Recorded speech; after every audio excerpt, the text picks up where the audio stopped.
sound rolling. Take one, Mark. We spend something like 90% of our whole life indoors. It's everything from your own home to companies and factories. We get married in those places. Our children are born.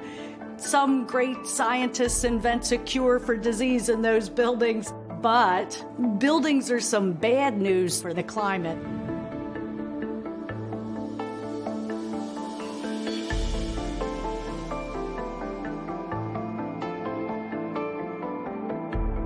Buildings contribute about 40% of global greenhouse gas emissions. They represent the biggest growing piece of electricity consumption and demand in the world. We're not cracking this climate change challenge unless we decarbonize those buildings.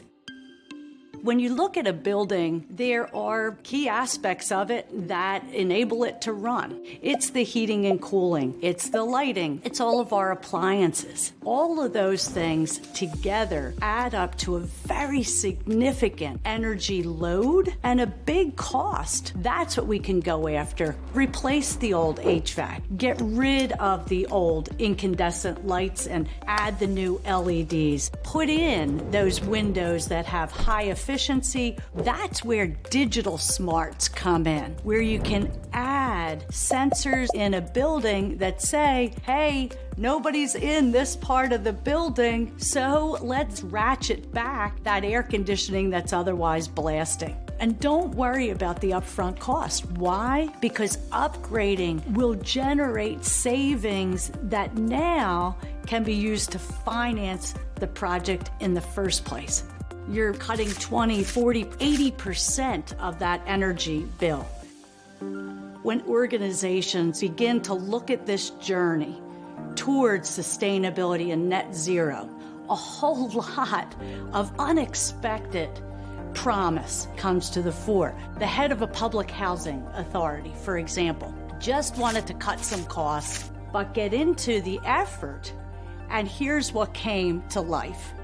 That the new community solar garden became green energy efficiency tech jobs for the local community. And that translated into something else, a sense of empowerment, ownership, engagement by that community, an effort to bring costs down, lifted the entire community up.